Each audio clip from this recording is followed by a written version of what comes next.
The funeral director's hands were shaking as he opened the mahogany casket. It was July 10th, 1968, 3 days after Bumpy Johnson's death, and inside that coffin, beneath the silk lining, was something that would destroy half of Harlem's power structure and settle 30 years of blood debts.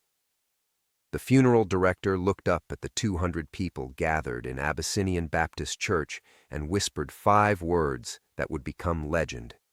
He left instructions for us. What nobody knew, what even Bumpy's closest allies didn't understand, was that the King of Harlem had been planning his own death for 2 years. Not the dying part. That was beyond his control. But what happened after? That he controlled completely. And when his lawyer opened the sealed envelope 3 hours after the funeral, it triggered the most methodical, devastating revenge plot in New York's criminal history. A dead man's final chess move that would topple empires, settle scores, and prove that Bumpy Johnson was still the most dangerous man in Harlem, even from the grave. To understand what Bumpy left behind, you need to understand what he was facing in his final months. By 1967, Ellsworth Bumpy Johnson was 60 years old, suffering from a weak heart and watching his empire crumble from within. The young bloods didn't respect the old ways. The Italians were making moves on Harlem again. And worst of all, men he'd trusted for decades were positioning themselves to carve up his territory the moment he died. Frank Lucas, his former driver, was already building a heroin empire with Southeast Asian connections. Leroy Nicky Barnes was consolidating power in the numbers racket. Even some of Bumpy's oldest lieutenants were making quiet alliances, preparing for a power vacuum they saw coming. Bumpy knew he was dying. His doctor had given him 6 months, maybe 8 if he was lucky. But Bumpy Johnson didn't leave anything to luck. In September 1967, 9 months before his death, Bumpy called a meeting with his lawyer, William Bill Patterson, a sharp, connected attorney who'd been handling Bumpy's legitimate business interests for 15 years. They met at Patterson's office on 125th Street on a rainy Thursday afternoon. "Bill," Bumpy said, settling into the leather chair across from Patterson's desk, "I need you to prepare some documents, special documents, instructions that are only to be opened after my funeral." Patterson set down his pen and looked at his most dangerous client carefully. "What kind of instructions, Bumpy?" Bumpy smiled, not his warm smile, his cold one, the one that made smart men nervous. "The kind that settle all debts, the kind that make sure my enemies don't celebrate too long." Over the next 6 hours, Bumpy dictated what would become known as the Harlem Accords, a 47-page document that detailed every secret alliance, every betrayal, every piece of compromising information Bumpy had collected during 30 years as the king of Harlem's underworld. But the document wasn't just a collection of secrets. It was a roadmap for revenge. Names, addresses, bank account numbers, photographs hidden in safety deposit boxes, recordings of conversations that could destroy political careers, evidence of murders that the statute of limitations couldn't touch because they involved federal officials. Bumpy had spent 3 decades collecting insurance policies on every person who'd ever crossed him, and now he was cashing them all in at once. The most devastating section was labeled simply "The Betrayers," a list of 12 men who had worked for Bumpy, taken his money, earned his trust, and were now planning to divide his empire among themselves. For each name, Bumpy had detailed not just their betrayal, but their punishment. Not death. Bumpy was done with killing. Something worse, complete destruction of everything they'd built while planning to steal from him. At the top of that list was James "Red" Morrison, Bumpy's accountant for 8 years, who had been skimming money from the numbers operations and funneling it to Frank Lucas. Morrison thought Bumpy didn't know. Morrison was wrong. Bumpy had been letting Morrison steal for 2 years, documenting every transaction, every forged receipt, every dollar Morrison had taken. The evidence filled 3 manila folders, each stamped with Morrison's initials and the date of his thefts. Next was Tommy "Fast Eddie" Washington, one of Bumpy's most trusted collectors, who had been selling information about Bumpy's cash houses to Leroy Barnes in exchange for promises of a bigger territory when Bumpy died. Washington had no idea that every conversation he'd had with Barnes was recorded, that every meeting was photographed, that Bumpy had known about his betrayal for 6 months and had been feeding him false information just to see how quickly it would get back to Barnes. The list continued. Vincent "Slick" Rodriguez, who had been taking bribes from federal agents in exchange for information about Bumpy's operations. Marcus the Professor Williams, who had been planning to take over the policy banking business with backing from the Genovese family. Carl "Pretty Boy" Davis, who had been secretly meeting with rival Harlem crews, promising them pieces of Bumpy's territory in exchange for muscle when the power grab began. For each betrayer, Bumpy's instructions were specific, methodical, devastating. Morrison would find his own theft evidence delivered to the IRS, ensuring federal charges and certain prison time. Washington would discover that every dollar he'd hidden in secret accounts had been transferred to legitimate charities, in his own name, creating a paper trail that made him look like either a philanthropist or a money launderer, depending on who was asking questions. Rodriguez would wake up to find federal agents at his door with recordings of him selling information to foreign operatives, a charge that carried a minimum 20-year sentence. But Bumpy's revenge plan wasn't limited to his betrayers. The document also detailed how to protect his legitimate interests, how to ensure his wife Mamie would be financially secure, and most importantly, how to make sure the right people inherited his criminal empire, people who understood the code, who respected the community, who wouldn't turn Harlem into a war zone in pursuit of profits. The most shocking section was titled "The Genovese Problem." For years, the Italian families had been trying to muscle back into Harlem, testing boundaries, probing for weaknesses. They saw Bumpy's impending death as an opportunity to reclaim territory they'd lost in the 1940s. What they didn't know was that Bumpy had been anticipating this move for a decade. Hidden in safety deposit boxes across Manhattan were photographs, documents, and recordings that could expose the Genovese family's infiltration of the New York Police Department, their corruption of federal judges, their involvement in murders that the public believed had been solved. Bumpy's instructions were clear. If any Italian crew attempted to move into Harlem after his death, this evidence would be delivered simultaneously to the FBI, the New York Times, the Amsterdam News, and the offices of 3 different federal prosecutors. The evidence was so comprehensive, so damning, that it would trigger federal investigations that could destroy the Genovese family's operations from New Jersey to Florida. July 7, 1968. Wells Restaurant on Lenox Avenue. Bumpy Johnson was having dinner with his old friend, Chicago Red, discussing plans for a new community center in Marcus Garvey Park. At 10:47 p.m., Bumpy reached for his water glass, paused, looked directly at Red, and said, "Take care of Mamie for me." Then he collapsed, massive heart attack, dead before the ambulance arrived. 3 days later, Abyssinian Baptist Church overflowed with mourners. Politicians, preachers, hustlers, housewives, all of Harlem came to pay respects to their king. The service was beautiful, dignified, exactly what Bumpy would have wanted.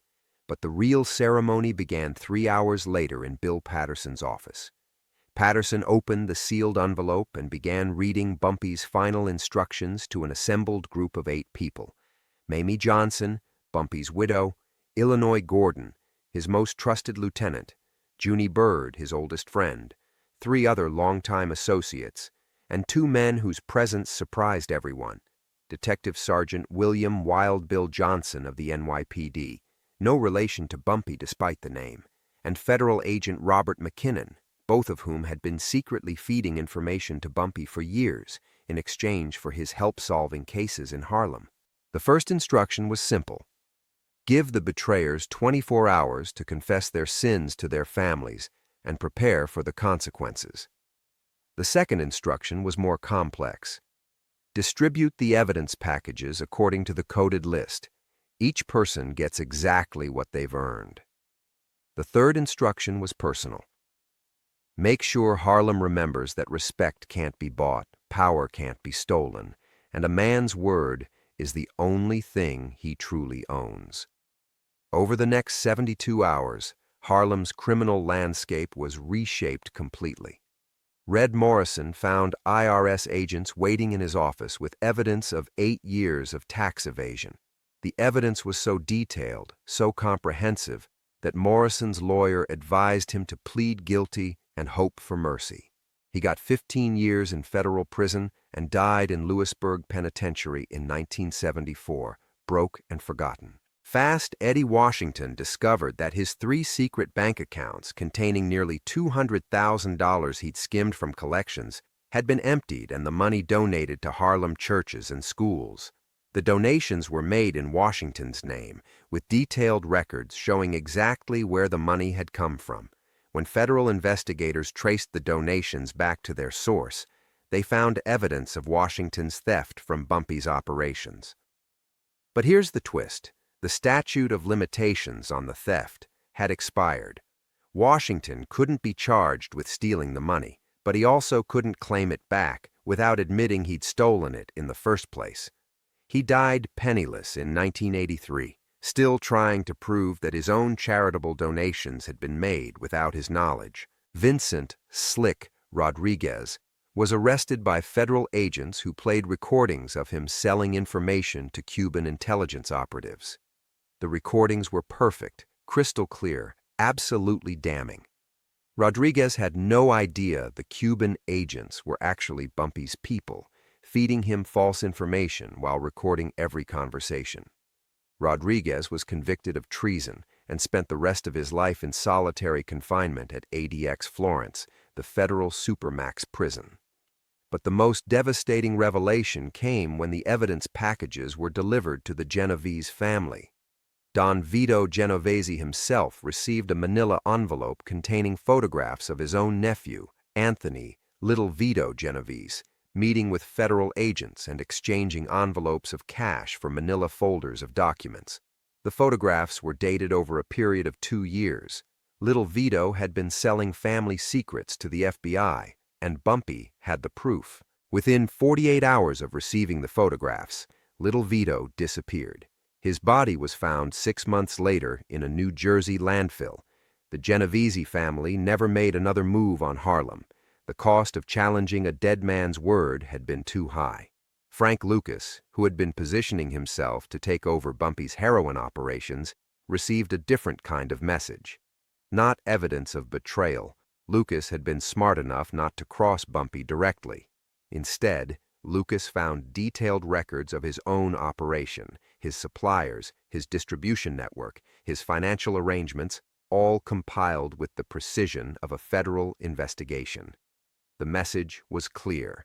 Bumpy had known everything, had been watching everything, and now Frank Lucas was on his own, with no protection from the connections and relationships Bumpy had built. Lucas lasted 3 years before federal agents, using information provided in Bumpy's documents, arrested him for conspiracy to distribute heroin.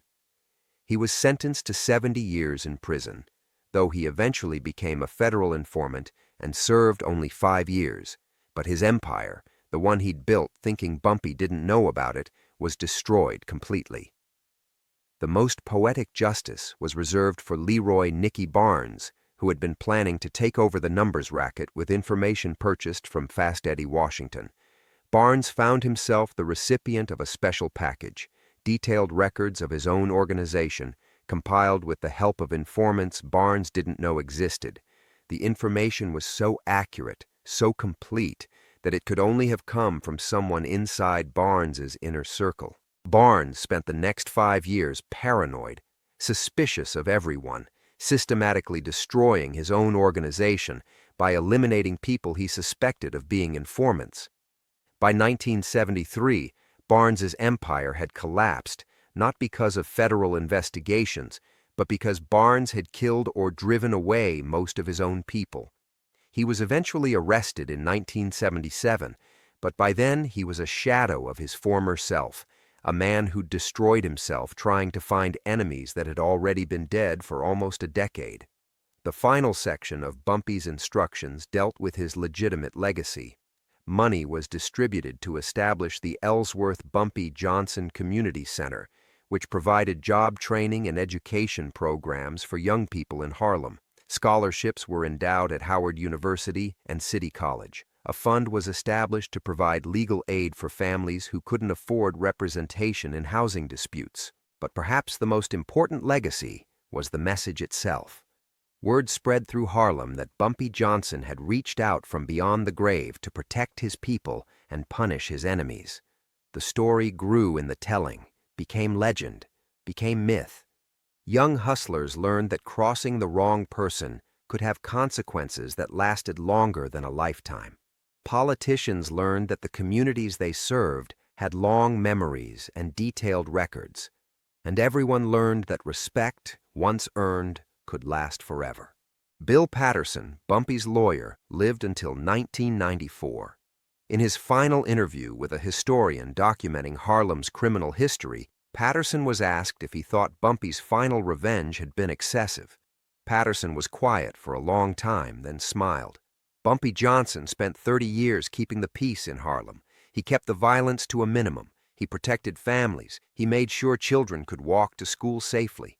When he died, every lowlife in New York was ready to turn Harlem into a war zone. Bumpy's final message prevented that war. He saved more lives from the grave than most people save while they're living. Mamie Johnson, Bumpy's widow, lived until 2009. She never spoke publicly about her husband's final instructions, but friends say she kept a photograph on her mantel. Not of Bumpy in his expensive suits or at his Harlem nightclub, but a simple picture of him reading to children at a community center. Below the photograph was a simple inscription: "A man's legacy isn't what he takes, it's what he gives." July 7, 2018. 50 years after Bumpy Johnson's death, community leaders gathered at the Ellsworth Bumpy Johnson Community Center to commemorate his legacy.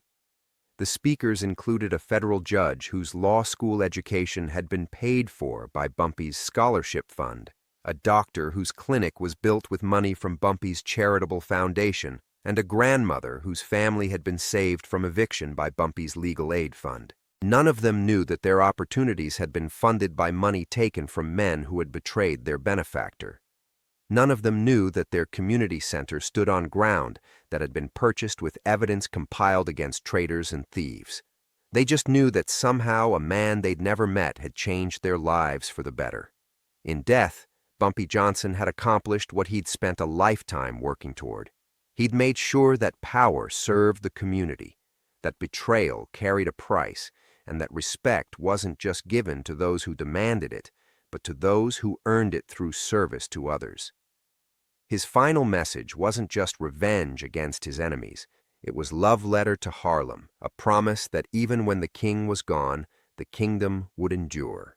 The undertaker who opened Bumpy's casket that day in 1968 was still alive in 1998, working at the same funeral home on Malcolm X Boulevard. A young reporter, writing a retrospective on Bumpy Johnson's death, asked him what he remembered most about that day. The old man thought for a moment, then said, "I've been burying people for 50 years, seen every kind of death, every kind of grief, but I'd never seen a dead man take care of the living like Bumpy Johnson did. That wasn't a funeral, that was a coronation. He didn't just die that day, he became eternal." Bumpy Johnson died on July 7, 1968, but his final message lived forever in the men who learned that betrayal carried consequences that lasted generations, in the families who discovered that good deeds could come from the most unexpected sources, in the young people who learned that real power isn't about what you can destroy, but what you can build, and in the community that learned that sometimes the best way to honor a king isn't to build a monument to his memory, but to live up to the principles he died defending. When they finally closed the Ellsworth Bumpy Johnson Community Center in 2015, 47 years after his death, they found a safety deposit box key hidden in the building's cornerstone. The key opened a box containing a single document, Bumpy's original handwritten instructions to his lawyer, along with a note dated July 6, 1968, the day before his death. The note read, "If you're reading this, it means everything worked exactly as planned. The betrayers have been punished, the innocent have been protected, and Harlem is still standing. That's all a king can ask for. Now it's your turn to keep the peace. Don't let them tell you it can't be done. I did it for 30 years. You can do it too. Just remember, power without principle is tyranny. Principle without power is useless. But power with principle, that's what changes the world. Take care of my people. EBJ." The note was donated to the Schomburg Center for Research in Black Culture, where it remains on display today. Visitors often ask tour guides about the man who wrote it, about his life, his crimes, his legacy. The guides usually give the same answer. Bumpy Johnson was many things to many people, but in the end, he was exactly what he said he was, a man who kept his word, even from the grave.